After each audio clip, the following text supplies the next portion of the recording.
يعول قطاع الصناعة التقليدية بسيدي بالعباس للتنويع وتطوير الصناعة التقليدية وتشجيع الحرفيين لا سيما الماكيتات بالبيت وخلق أروع وثراء يقدم للسوق المحلية منتوج يعكس جمال الولاية. ووصلت مديرية السياحة لولاية سيدي بالعباس في إنشاء يد عاملة جديدة إلى غاية 2017 قارب 17,000 منصب عمل.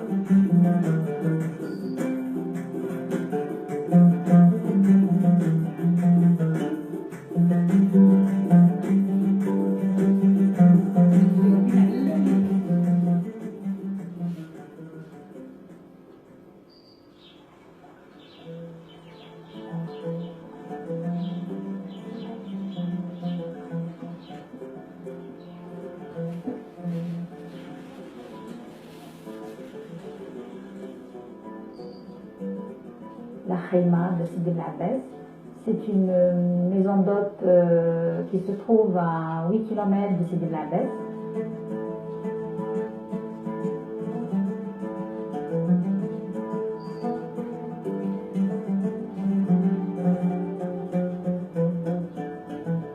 Nous organisons dans ce site des séjours particuliers. Des repas, on organise des repas traditionnels pour des délégations. Nous organisons des séminaires, des colloques, des rencontres scientifiques, culturelles, artistiques.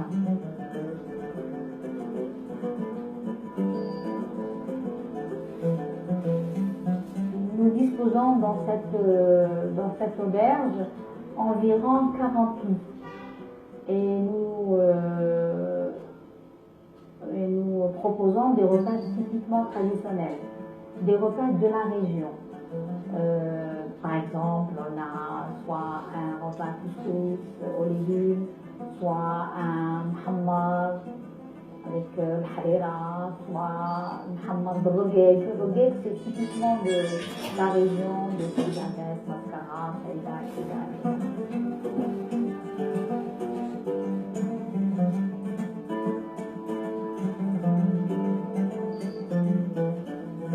Le but c'est-à-dire nous, on a créé cette auberge spécialement pour pouvoir proposer à nos clients des repas traditionnels. On a toujours fait des réceptifs et à chaque fois on leur proposait un repas traditionnel chez l'habitant et c'est comme ça qu'on a créé notre auberge. C'était spécialement pour montrer soit aux touristes nationaux ou internationaux nos coutumes, nos traditions, notre savoir-faire, toute une modestie mise à part, surtout notre culture dans la restauration, elle est tellement riche que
m'appelle Saïd Bouhamdan de Sidi Abbas.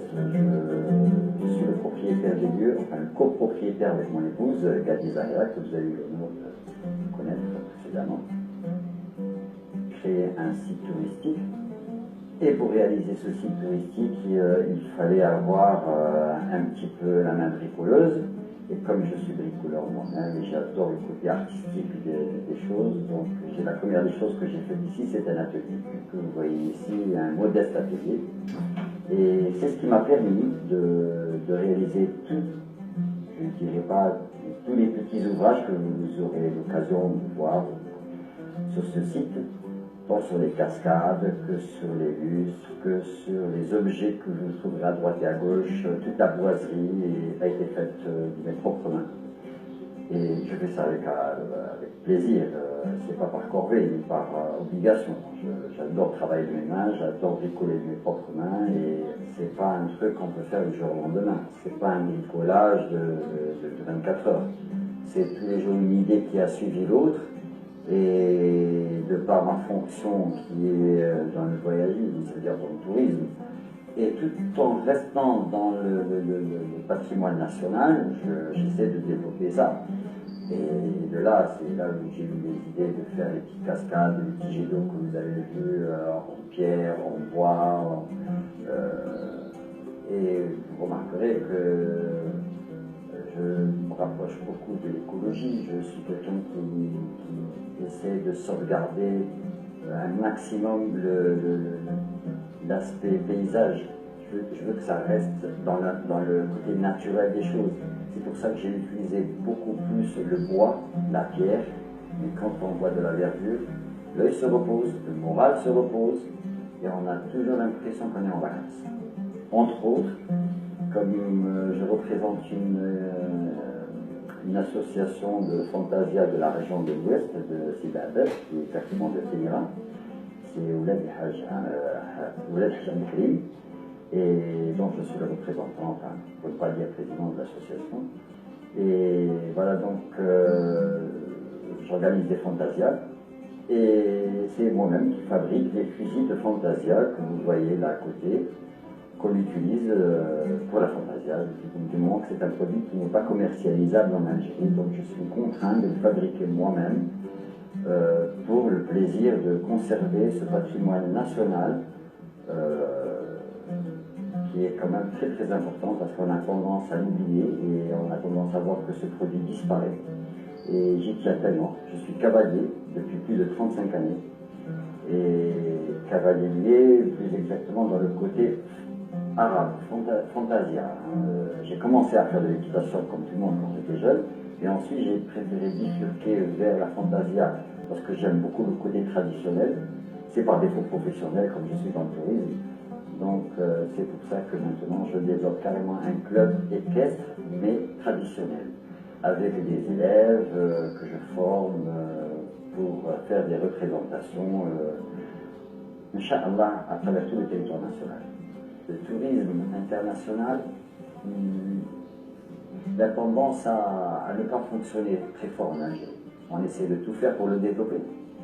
Et nous, mon épouse et moi, bien sûr, parce que mon épouse est beaucoup plus professionnelle que moi dans le tourisme, on a eu l'idée de développer d'abord le tourisme local et ensuite penser au tourisme international. Parce que le tourisme local, avant tout, il faut le dire, on a 40 millions d'Algériens. Alors moi, mon fait touriste, c'est l'Algérien lui-même. Donc il y a un potentiel beaucoup plus important qu'il faut quand même que ces Algériens-là viennent ici, ils vont découvrir des choses qui sont intéressantes pour eux, ils vont montrer à leur enfance que c'est qu'une fantaisie, il y en a qui ne connaissent pas du tout.